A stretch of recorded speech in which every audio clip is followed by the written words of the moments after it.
apakah itu alami ataukah itu Ya. rekayasa? Yang perlu dipertanyakan, itu rekayasa atau itu alami? Sebetulnya sudah bisa dibaca. Satu, kalau satu caranya pertama kali sampai sekarang belum ditemukan binatang apa, virus yang dari binatang kelelawar atau apa itu ke manusia sampai sekarang belum clear. Ini apa gitu?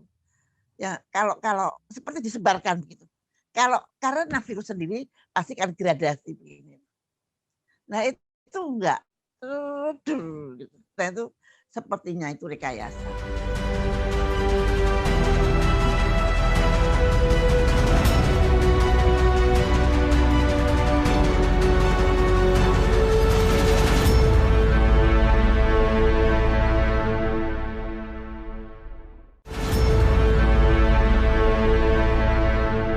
Bismillahirrahmanirrahim. Assalamualaikum warahmatullahi wabarakatuh. Selamat pagi untuk teman-teman yang berada di Amerika. Selamat siang sore untuk teman-teman yang di kawasan Eropa dan juga Afrika dan Timur Tengah ya. Juga teman-teman yang di Asia, Oceania ini sudah malam hari, sementara teman yang di Australia, terutama yang di kawasan Barat ini jauh lebih, kawasan Timur ya, saya kira jauh sudah lebih malam. Tapi ini kelihatannya setelah kita kembalikan lagi jadwalnya ke malam minggu itu, kelihatannya teman-teman Eropa bisa lebih banyak aktif bergabung. Kalau kemarin kan teman-teman di Eropa dini hari ya, jadi tidak kurang nyaman. Nah, saya perlu menyampaikan pada Anda bahwa dua narasumber ini spesial saya kira ya. Dan saya akan mengajaknya dengan sudut pandang yang berbeda. Kalau Anda, saya yakin sebagian besar sudah mengikuti banyak sekali pendapat-pendapat Bu Siti Fadilah Supari di berbagai channel YouTube dan juga Bang Ihsanuddin Nursi. Tapi dua orang ini saya hadirkan karena satu, itu Bu Siti Fadilah Supari ini adalah pelaku sejarah karena beliau pernah menjadi Menteri Kesehatan pada era Pak SBY pada tahun 2004 sampai 2009. Dan ada dua peristiwa penting yang mungkin tanpa kita sadari, kita tidak menyadari ada sebuah pertempuran juga yang luar biasa pada saat itu. Ada dua pandemi, yakni virus flu burung pada tahun 2005 dan di Indonesia tahun 2006. Kemudian ada virus flu babi tahun 2009. Sebagian besar Anda mungkin tidak merasakan, kayaknya nggak pernah tahu menahu soal virus ini. Tapi sebenarnya di balik itu ada kisah yang menarik. Dan satu lagi narasumbernya, Bung Ihsanuddin Nursi ini tadi saya diberi link tulisan beliau. Saya kira teman-teman sudah juga membaca. Ini sangat menarik karena tulisannya itu pada tanggal 17 Januari tahun 2020. Jadi dia menulis tentang virus corona dan perang ekonomi. Padahal kita tahu kan virus corona itu baru secara resmi masuk ke Indonesia. Kayaknya ada itu. Secara resmi masuk ke Indonesia pada bulan Maret tahun 2020.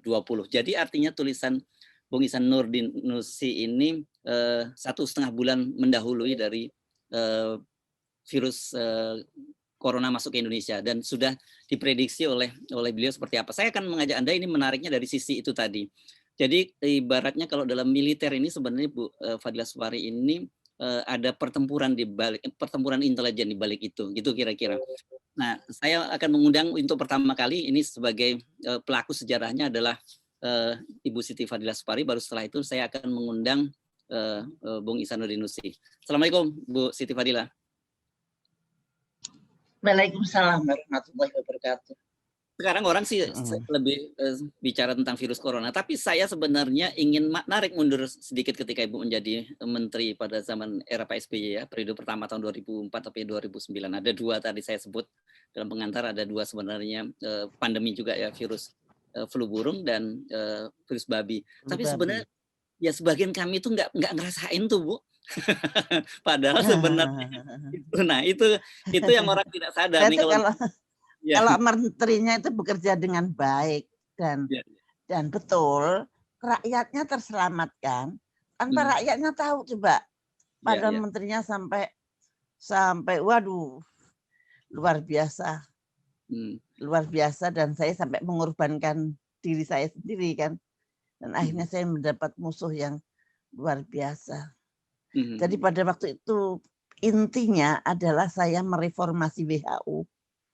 Karena WHO, kebetulan saya menyaksikan bahwa WHO tidak benar waktu itu, karena menyatakan bahwa di Indonesia akan menjadi epicentrum flu burung, dan akhirnya saya bisa membuktikan bahwa virus flu burung itu ternyata tidak menular. Padahal dari WHO dikatakan menular. WHO, aduh sudah seperti kayak Wuhan itu. Dan saya actionnya pada waktu, kalau di Wuhan itu pada waktu tanggal 13 Maret itu WHO mau mendeklar bahwa flu burung di Indonesia, dan disitulah saya speak up bahwa persangkaan Anda salah. Karena saya punya bukti definitely, yaitu virusnya. Virusnya tidak menular. Kenapa Anda bilang menular? Dan WHO waktu itu membawa 10 ahli untuk memaksa bahwa memang terjadi penularan human to human di Indonesia, dan waktu itu saya bisa melawannya. Dan alhamdulillah Tuhan yang menolong saya. Kalau saya sendiri saya kira nggak akan kuat. Nah, dan saya bisa mereformasi WHO. Kenapa bisa? Karena saya di belakang saya ada 128 negara yang ada di belakang saya, yang di mana saya melawan untuk WHO untuk mereformasi. Karena saya melihat suatu ketidakadilan di dalam aturan-aturan yang ada. Dan hal itu menyebabkan kami, negara-negara ketiga itu menderita, yaitu sangat mudah untuk mendapatkan pandemik. Dan kemudian aturan saya itu menang pada tahun 2011, walaupun saya sudah tidak menjadi menteri lagi. Dan itu lucunya, itu suatu prestasi yang sangat luar biasa. Saya bisa menggagalkan suatu pandemik flu burung, saya gagalkan. Pandemik flu babi bisa saya tahan tidak masuk Indonesia. Suatu prestasi yang sangat luar biasa. Tapi barangkali Anda tahu saya mendapat kriminalisasi sehingga saya masuk penjara. Karena saya melawan suatu kekuatan yang sangat luar biasa yang saya tidak mengira begitu ya. Saya lurus aja, aku pikir kalau benar pasti benar, ya ternyata enggak. Kalau benar ya, kalau ternyata lawan itu kalau memang kuat sekali ya ada akibatnya untuk yang melawan begitu. Oke.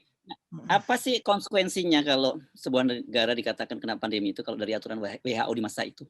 Apalagi sekarang jadi epicentrum seperti Indonesia saat ini. Aduh, so sorry. Jangan sampai jadi epicentrum.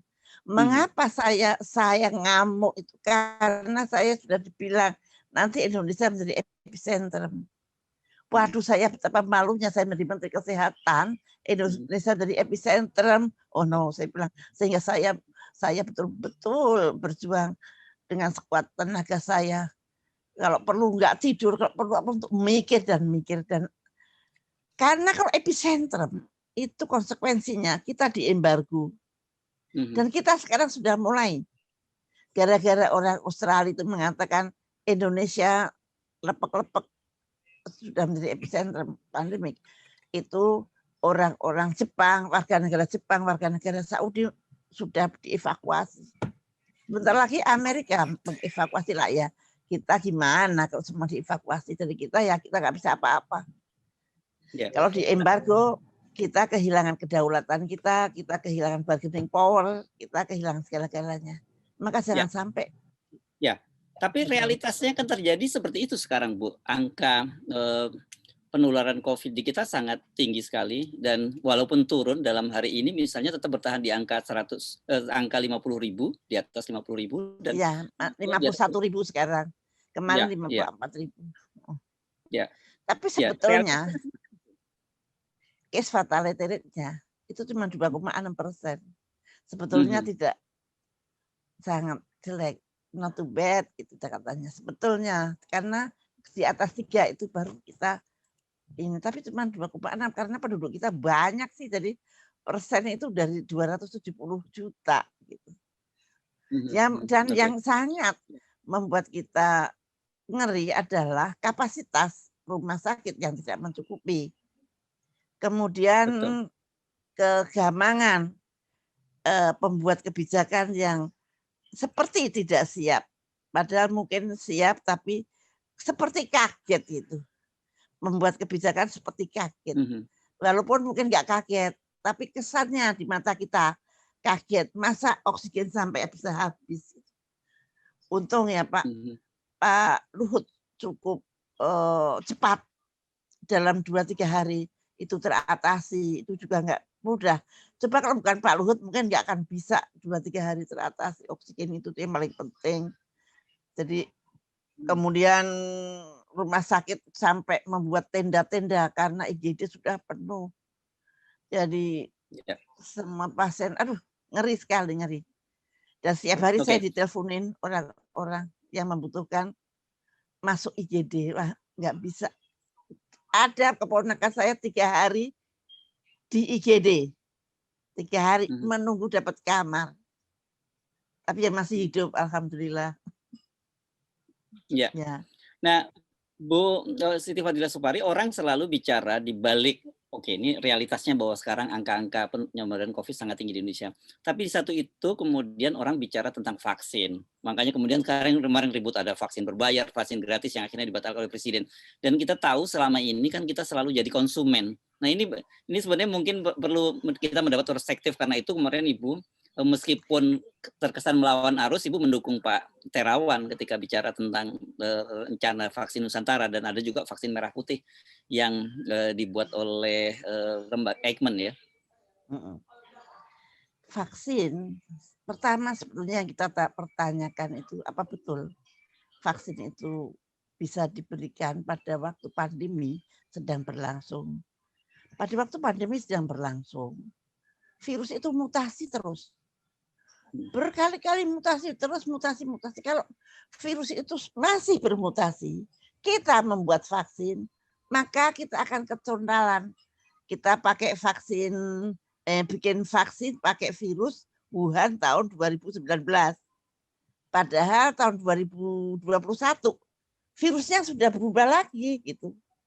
Kalau pas kompatibel, oke. Kalau pas nggak kompatibel, bayangin saja apa ya, bikin vaksin lagi, suntik vaksin yang lain lagi.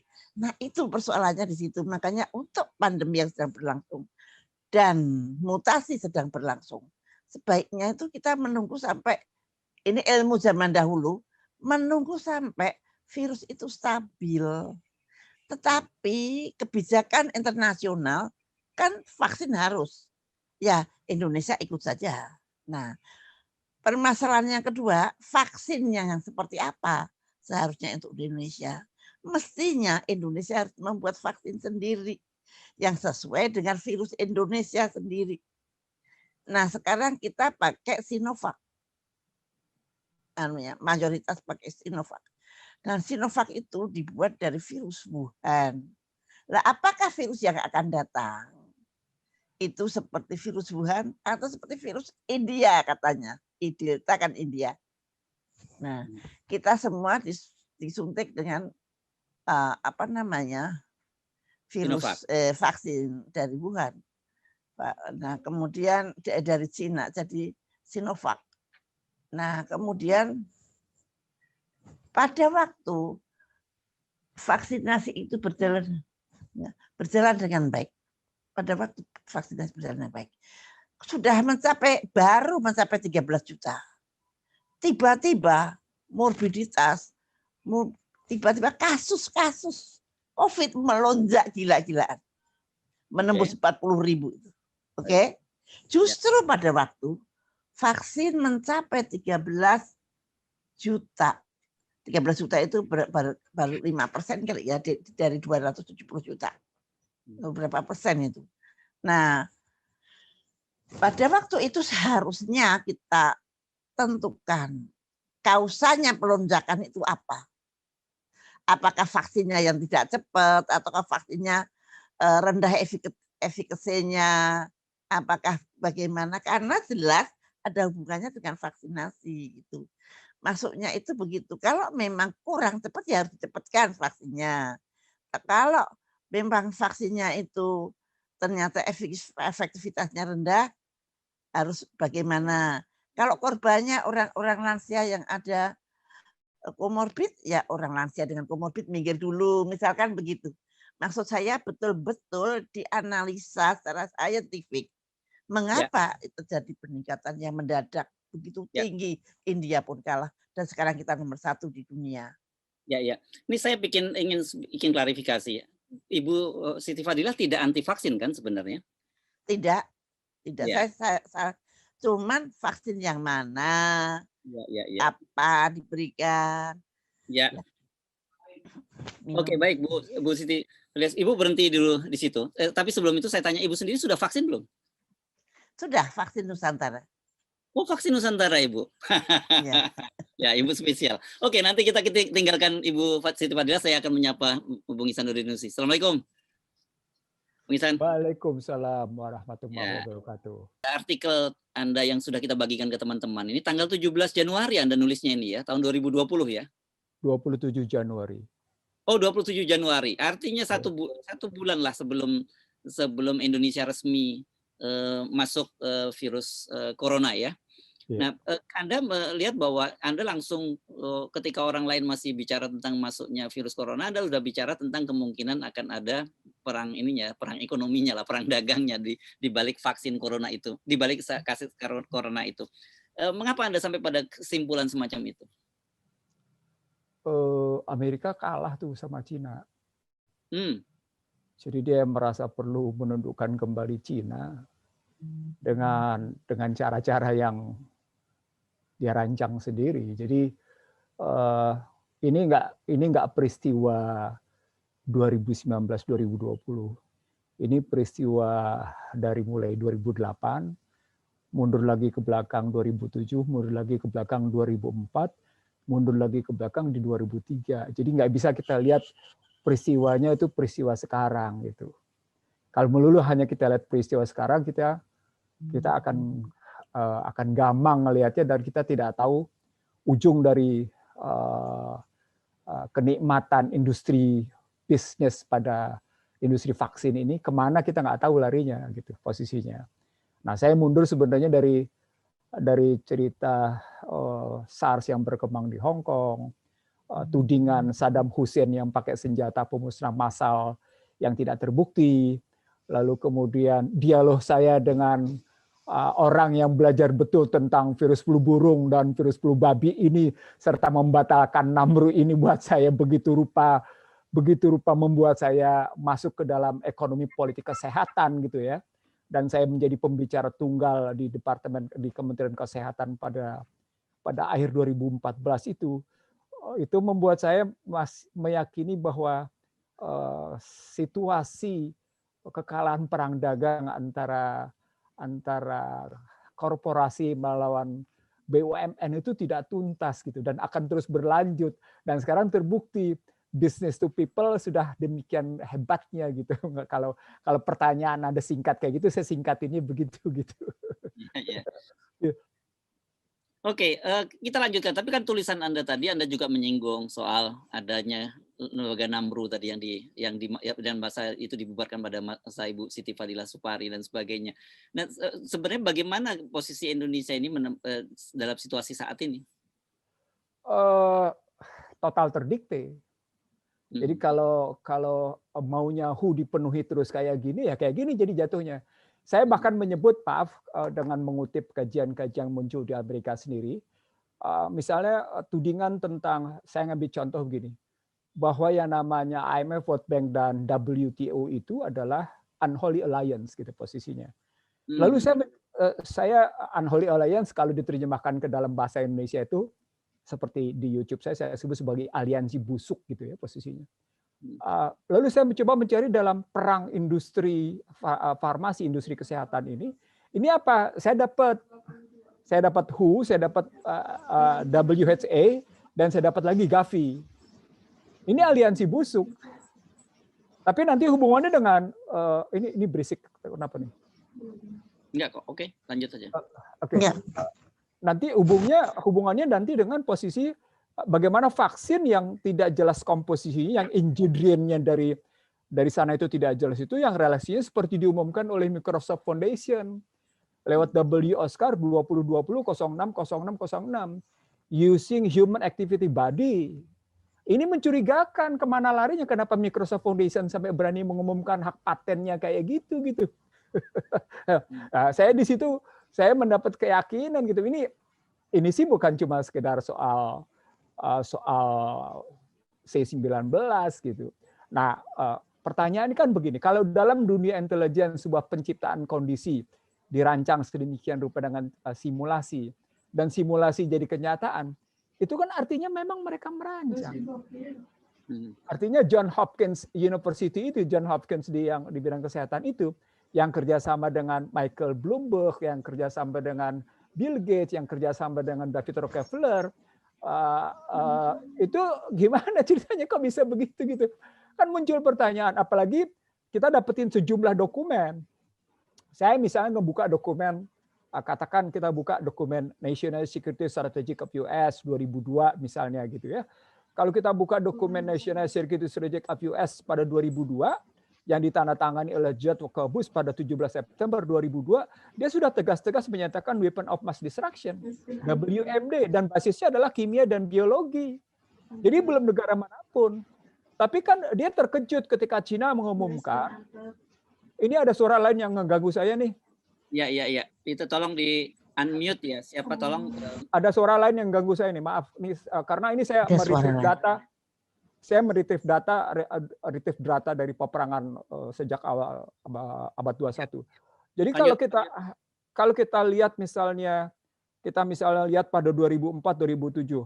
2004 itu Walker Bush sudah dituding membangunkan musuh-musuhnya Amerika, sudah dituding seperti itu.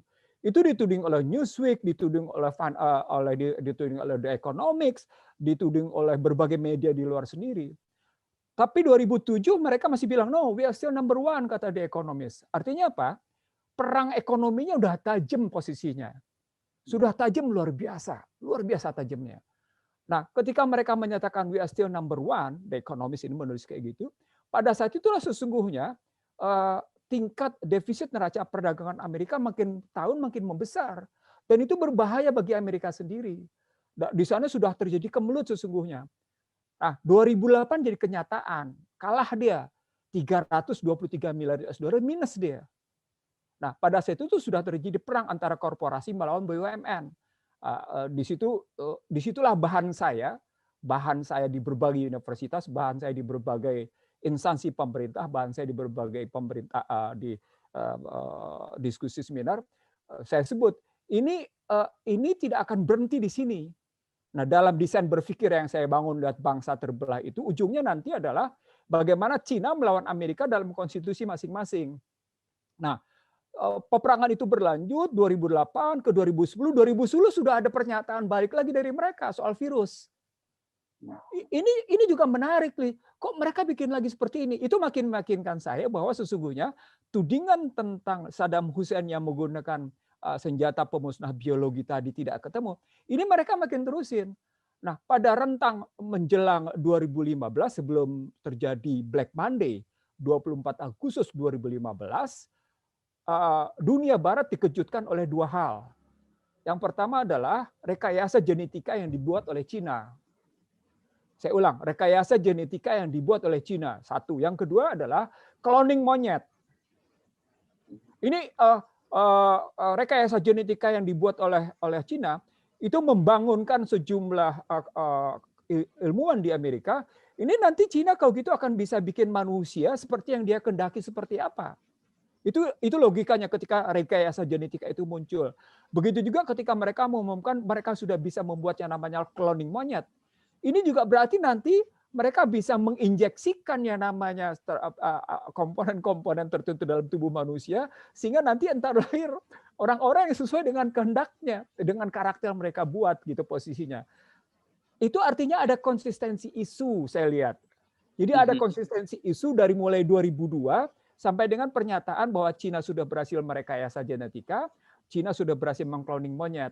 Nah, nggak lama kemudian Cina mengumumkan 3 hal yang membuat kemudian Barat nggak enak sekali. Berhenti menggunakan US dollar. Mendirikan New Development Bank. Yang ketiga yang paling kencang dia bilang, kami akan meninggalkan neoliberal. Itu di situ nggak lama kemudian dia dirikan yang namanya Belt and Road Initiative, BRI atau OBOR dikenalnya. Apa artinya? Perang ekonominya makin tajam.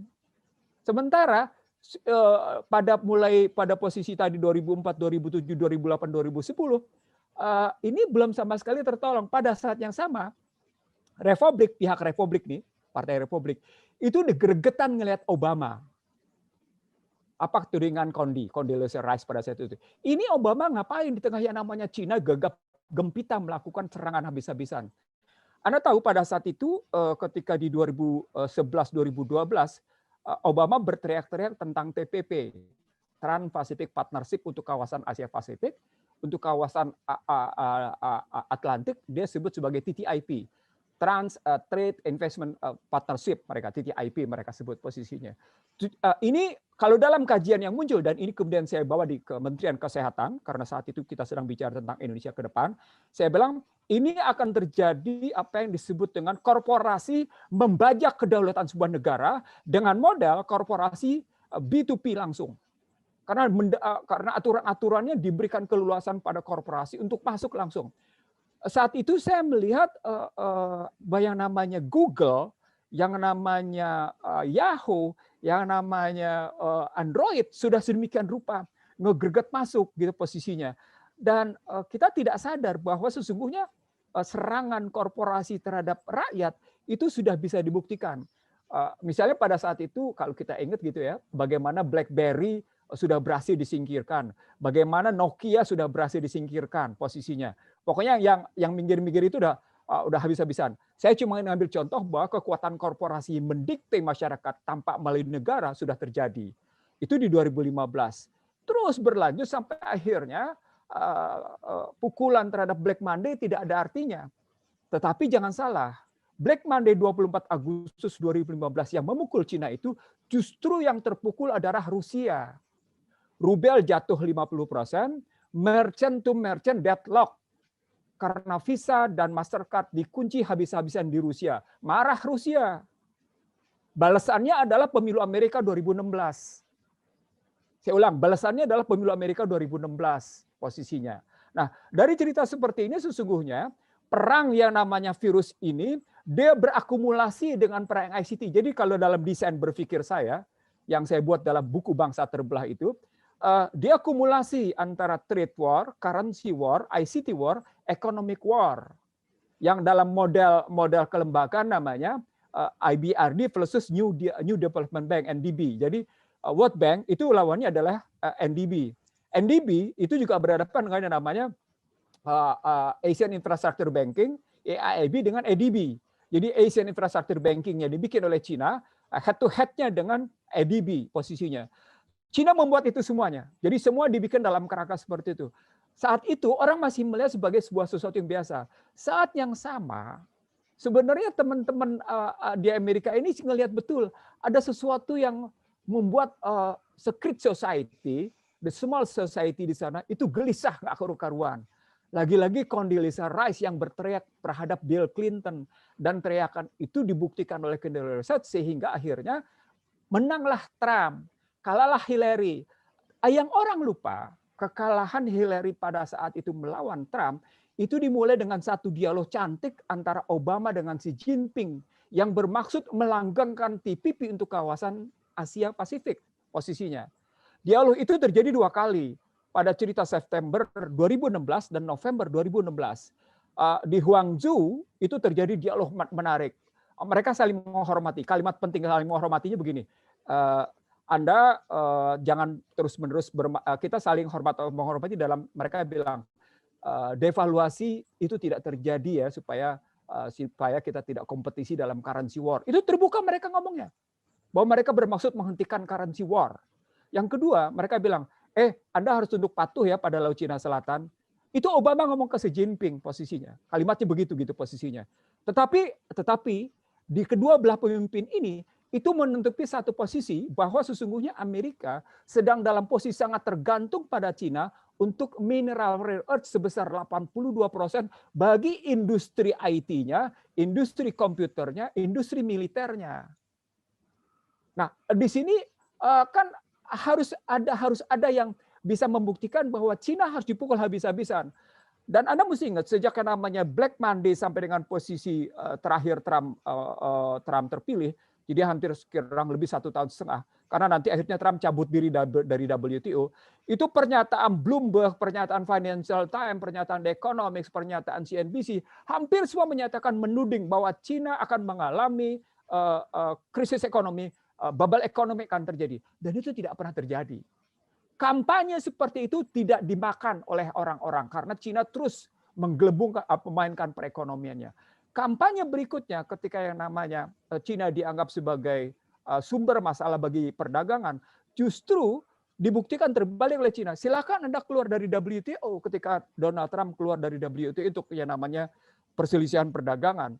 Tapi sebaliknya Cina malah makin membuktikan bahwa dia kuat dalam perdagangan gitu. Jadi di situ makin kuat sesungguhnya perang biologinya. Disitulah dia cari-cari kesalahan Tuhan gitu. Kalau saya ngeliat simpelnya. Nah, kalau kita singkat nanti kita perpanjang, kita lanjutkan dan diskusi berikutnya. Nah, konteksnya dengan sekarang ini, dengan corona ini, Bung Ihsanuddin Nursi, apakah Anda meyakini bahwa itu merupakan bagian bioweapon dan atau sebenarnya ini memang ada pandemi kan dan kemudian ditumpangi untuk kepentingan bisnis tadi? Kalau dalam buku saya sebutnya sebagai aplikasi dari proxy, cortex and asymmetric war. Kalau dalam buku saya sebutnya. Jadi maksudnya adalah untuk perangan kayak gini dia tidak perlu mendatangkan pasukan. Pasukannya cukup dia kasih habis orang. Itulah biologi, perang biologi sudah. Dia tidak perlu mendatangkan pasukan. Nah, persoalan pokoknya berarti sekarang virus ini mesti disebar seperti apa? Saya menggunakan kajian dengan yang namanya HAP. Baru dalam hitungan 2 bulan, 3 bulan ini orang ribut chemical trail. Baru 2 bulan. Saya nulisnya 27 Januari bahwa HAP itu akan terjadi. Kenapa? Karena memang Amerika sudah berpikir bahwa penting melakukan rekayasa cuaca. Loh, kalau orang bisa merekayasa cuaca, sebagaimana kemarin ketika kita mengalami hujan, BPPT melakukan rekayasa cuaca dan bisa menggeser hujan ke laut, berarti sesuatu juga bisa dilakukan lewat yang namanya rekayasa itu, geoengineering itu, gitu ngelihatnya. Disitulah saya yakini bahwa ini bukan perang biasa gitu. Ya. Oke, berhenti dulu di situ ya, Bung Ihsanuddin Nursi. Saya ingin minta tanggapan atau ada tambahan lagi dari Bu Siti Fadila Supari.